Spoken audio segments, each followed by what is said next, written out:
जय माता दी दोस्तों, आपका अपने चैनल आन्या भक्त में स्वागत है। आप और आपके पूरे परिवार पर माता रानी की कृपा सदा सर्वदा बनी रहे। आज की वीडियो में जानेंगे पितृपक्ष की कथा, जिसको सुनने मात्र से ही पितृदोष से आपको मुक्ति मिलती है। पितृ अगर हमसे नाराज होते हैं तो इस कथा को सुनने से आपको काफी हद तक पितरों को मनाने में सहायता मिलती है। इस वर्ष शनिवार 10 सितंबर 2022 से पितृ प्रारंभ हो चुके हैं और इन दिनों श्राद्ध पक्ष की यह लोक कथा पढ़ने का विशेष महत्व माना गया है। यह कथा दो भाइयों की है, जो एक धनी और दूसरा निर्धन था। आइए आप भी श्राद्ध पक्ष के दिनों में यह कथा सुनने और अपने पितरों को प्रसन्न करके उनसे अनेकों शुभाशीष पाएं। पितृपक्ष में एक कथा सुनने मात्र से ही आपके पितर प्रसन्न हो जाते हैं और उनको लगता है कि आज भी हमारे बच्चे उनको याद करते हैं और अपने परिवार का एक हिस्सा मानते हैं। श्राद्ध पक्ष की लोक कथा के अनुसार जोगे तथा भोगे दो भाई थे। दोनों अलग अलग रहते थे। जोगे धनी था और भोगे निर्धन। दोनों में परस्पर बड़ा प्रेम था। जोगे की पत्नी को धन का अभिमान था, किंतु भोगे की पत्नी बड़ी सरल हृदय की थी। पितृपक्ष आने पर जोगे की पत्नी ने उससे पितरों का श्राद्ध करने के लिए कहा, तो जोगे इसे व्यर्थ का कार्य समझकर टालने की चेष्टा करने लगा। किंतु उसकी पत्नी समझती थी कि यदि ऐसा नहीं करेंगे तो लोग बातें करेंगे। फिर उसे अपने मायके वालों को दावत पर बुलाने और अपनी शान दिखाने का यह उचित अवसर लगा। अतः वह बोली, आप शायद मेरी परेशानी की वजह से ऐसा कह रहे हैं, किंतु इसमें मुझे कोई परेशानी नहीं होगी। मैं भोगे की पत्नी को बुला लूंगी, दोनों मिलकर सारा काम कर लेंगे। फिर उसने जोगे को अपने पीहर न्योता देने के लिए भेज दिया। दूसरे दिन उसके बुलाने पर भोगे की पत्नी सुबह सवेरे आकर काम में जुट गई। उसने रसोई तैयार की, अनेक पकवान बनाए, फिर सभी काम निपटाकर अपने घर गई।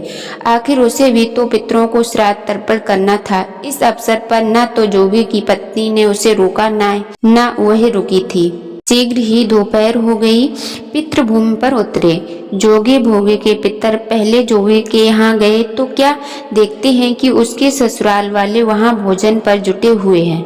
निराश होकर वे भोगे के यहाँ गए। वहाँ क्या था, मात्र पितरों के नाम पर अग्यारी दे दी गई थी। पितरों ने उसकी राख चाटी और भूखे ही नदी के तट पर जा पहुँचे। थोड़ी देर में सारे पितर इकट्ठे हो गए और अपने अपने यहाँ के श्राद्धों की बड़ाई करने लगे।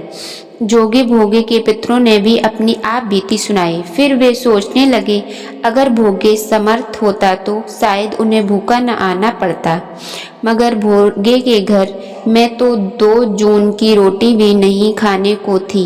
यही सब सोचकर उन्हें भोगे पर दया आ गई।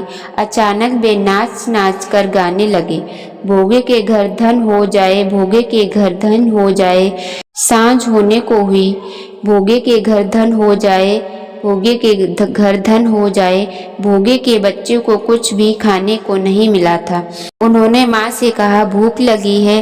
तब उन्हें टालने की गरज से भोगे की पत्नी ने कहा, जाओ आंगन में हौदी औंधी रखी है, उसे जाकर खोल दो और जो कुछ मिले बांटकर खा लेना। बच्चे वहाँ पहुँचे तो क्या देखते, हौदी मोहरों से भरी पड़ी है। वे दौड़े दौड़े माँ के पास पहुँचे और उसे सारी बातें बताई। माँ आंगन में आकर भोगे की पत्नी ने यह सब कुछ देखा तो वह भी हैरान रह गई। इस प्रकार भोगे भी धनी हो गया, मगर धन पाकर वह घमंडी नहीं हुआ। दूसरे साल का पितृपक्ष आया। श्राद्ध के दिन भोगे की स्त्री ने 56 प्रकार के व्यंजन बनाए।